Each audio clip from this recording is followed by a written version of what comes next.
River Rouge Panthers, happy Friday. Today we're going to start World War II. We spent the last couple videos learning about the Great Crash, the Great Depression, the New Deal, FDR. Now, what most people say brought us out of the Great Depression, ironically, was something horrible, World War II. We're going to have a video series on World War II. Your World War II exam, which is going to count as 3 exams.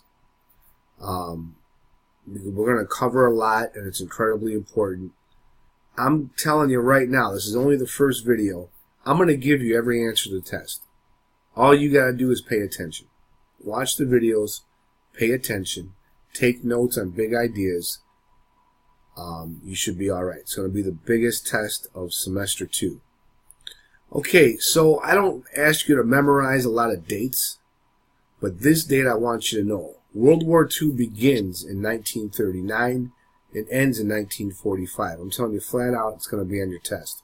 Again, I don't always ask you to memorize dates, but there's some dates you need to know. It starts in 1939, it ends in 1945. Now, again, this is a high school basic introduction of World War II. You can go to college and get a bachelor's degree, a master's degree, and a PhD. You can spend 10 years just studying World War II. We're not going to get into a lot of the battles. It's really cool stuff, but we don't have time to get into it too much. It's going to be an introduction, so keep that in mind. If any of this stuff interests you, there's tons of movies and books. Just ask me on these particular subjects. Okay, now the way I set up this PowerPoint for you, I want you to get the basics down. Okay, let's start with the basics. Again, World War II, 1939 to 1945. That's when it begins, that's when it ends.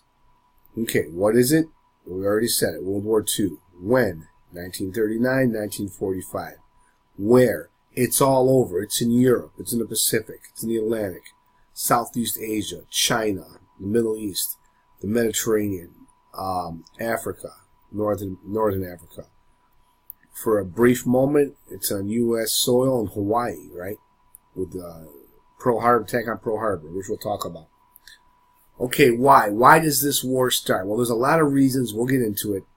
But the official start of the war is when Nazi Germany invades Poland on September 1st, 1939. Again, all year, I don't really ask you to memorize dates, but these are dates I want you to know. Make sure you know when the war started and when it ended, and I want you to know the official date, September 1st, 1939. What was the event? Nazi Germany invaded Poland. This is the official start of World War II. The U.S. is not in it yet. Remember in World War I, we came in way later? Well, this one, we're going to come in later, too. Not as late as World War I, but we're not in it at first. But the war starts on September 1st, 1939. Okay, who's fighting? The Allies and the Axis. Okay, if you remember back in the Great War, World War I, it was the Allies versus the Central Powers. Well, in World War II, it's the Allies versus the Axis. So if someone says Axis, you should automatically know they're talking about World War II. If somebody says Central Powers, you should automatically know they're talking about World War I. Okay, who's going to win this war? It's going to be the Allies, but it's going to be at a tremendous cost. Now, this number can differ depending on what source you look at. There is no exact number because it's impossible to really know the exact number. But how many people died during World War II? As far as we're concerned, we're going to go with 60 million people. And wrap your brain around that. 60 million. 60 million people dead. Some history books I read say 50. Some say 55. Some say 60. Some say 65. Some say 70. We're going to kind of meet it in the middle. All the different things I've read over the years. It's somewhere around 60 million. So as far as we're concerned, 60 is our number. If you have another teacher tell you it's a little less, a little more, that's okay. It's an estimate. But just so you know, like just on this one slide, how many test questions did I come up with? Here's one of the worst I want to begin. Where was it at? Right? Why? There's a bunch of test questions just on this one slide. So this is your basic introduction here on this slide. Okay, now we'll go into this more later, but when did the United States join the war? We joined the war officially on December 8th, 1941. President Franklin Delano Roosevelt, remember FDR, the guy with the New Deal, right? He declares war on Japan. Why did he declare war on Japan? Because the day before, on December 7th, 1941, it's another date I'm going to need you to know for the test. It was the most famous date in American history until 9/11. December 7th, 1941, the Japanese bombed the U.S. naval base at Pearl Harbor. That's in Hawaii. And they blew up a bunch of our ships. We weren't even in the war. And they blew up a bunch of our ships on an early Sunday morning. And I'll teach you more about that later on in this lesson, in this series of videos. But just as an introduction, understand, President FDR declares war on Japan on December 8th, the day after Pearl Harbor. And then, just so you know, they were wondering, what should we do? Should we declare war on Germany while we're at it, since we're at war with Japan? Japan and Germany were part of the Axis. Well, we were trying to figure out if we should just go ahead and declare war on Germany. Hitler declared war on us. He made it easy for FDR. He didn't really have to do anything. While we were wondering how to handle Germany, Adolf Hitler, Nazi Germany, they declare war on the United States. So now we're all in. Now let's check out the sides here. On the Allies, you got the Soviet Union. Now this can be tricky. The Soviet Union is communist Russia, okay? Russia had been Russia for hundreds and hundreds of years. For 300 years, the Romanov family ruled Russia. In 1917, a group of communists called the Bolsheviks, led by Lenin, they kill the Romanov family and they take over. And Russia becomes a communist country. When Russia becomes communist, they change the name to the Soviet Union. And this is the flag of the Soviet Union. That's a hammer and a sickle. You may have seen this on some of your video games, Call of Duty, etc. When you see the Soviet Union flag or you hear Soviet Union, that's communist Russia. Russia was communist from 1917 until 1991. For all those years, Russia was known as the Soviet Union. It was communist. Then in 1991, when communists fell, it became Russia again. Different flag now. This flag no longer exists. So anytime somebody says Soviet Union, you know they're talking about Russia when it was communist, and it's somewhere between 1917 and 1991. It gets really confusing. And just to make it more confusing, the abbreviation was USSR, the United Soviet Socialist Republic. So we say Soviet Union. They still called it Russia, even though officially it was the Soviet Union. They still said the Russians, right? But hopefully that makes a little more sense. And you'll study this more next year when you have Mr. Ferguson for world history. So, on the Allies, you got the Soviet Union, aka Russia. You got Great Britain. A little later on, you got the United States of America. And you got France. These are the four main countries that make up the Allies. Okay? So make sure you know all four. So on your test, you might say, like, the Soviet Union was on the A, Allies, or B, Axis. You pick A, Allies, right? So you got four test questions right here.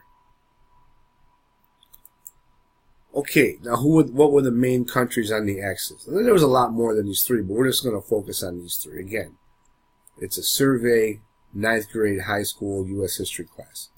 It's not a college class. We're not going to dive into every single country. So you got Nazi Germany. The Nazis take over in Germany. We're going to talk about that.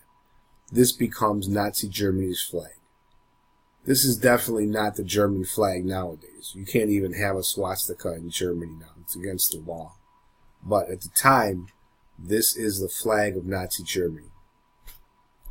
The other country to access is Japan. That's the Japanese flag. That's still the same flag today. The third country is Italy. That's still the same flag Italy has today. These are your three main countries in the Axis. Okay, it's the Allies versus the Axis. Alright, we're going to talk about the Treaty of Versailles. If you remember, at the end of World War I, when Germany surrendered, they signed the Treaty of Versailles. We talked about that earlier. Why am I talking about this in World War II? Because most historians will tell you the Treaty of Versailles was meant to kind of make war illegal, and they were trying to get it to where Germany could never rise to power again, and there would never be another world war. It does the exact opposite.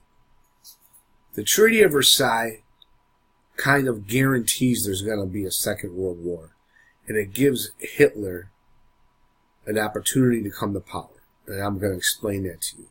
It has the exact opposite effect that it was intended to. So let's talk about this. The Treaty of Versailles. Okay, where is it? It's a palace. Okay, it's called the Palace of Versailles. It's a gorgeous palace. You can Google it. Incredible wealth. It's just outside of Paris, France. Okay, it's a beautiful palace. This is where they signed the treaty in 1919. Okay, this was the peace treaty that ended the war between Germany and the Allied powers, World War I. Germany agreed to surrender under the terms dictated by the Allies. And this treaty crushed Germany. And it creates a sense of anger and desperation. So the surrender terms were so bad. And President Woodrow Wilson at the time, he didn't want to punish Germany so bad, but they didn't listen to him. The other countries wanted to really punish Germany. So you made Germany had to pay back reprimands. They had to pay back money to all the countries they bombed. They had to agree they couldn't have a big military. It had to be 100,000 people or less, just for defensive purposes. You pretty much crippled Germany for decades, possibly generations. So how do human beings react when all of their hope is taken away from them and they become desperate? What do desperate people do? They do desperate things. Because the Treaty of Versailles was so harsh on the German people, it made them so desperate that they allow a crazy guy like Hitler to take power. Here's an example of how much the Treaty of Versailles really backfired on the Allies. When the Nazis, okay, Hitler's part of the Nazi party. When the Nazis were first around Germany, people thought the Nazis were crazy, and they were. Nobody really listened to them. The message of the Nazis never changed. What changed was the attitude and the perspective of the German people.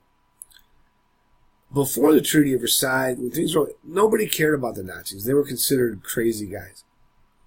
But when the Treaty of Versailles crippled Germany so much, and the German people got so upset about the horrible conditions that were put upon them. When people are desperate, they do desperate things. The Nazis get into power. It's so sneaky how he does it. But the Nazis gain power and they gain support. But for the record, as many of my German friends would want me to tell you, not all Germans supported Hitler. You don't think all Germans were Nazis. They were not. It's like right now, President Trump's the President of the United States. Does that mean everybody likes President Trump? No, they don't. But he's still our president. Doesn't mean everybody likes him, but he's still our president. Just like if Clinton would have won, half the country wouldn't have supported her either. Okay, that's it for video number 1.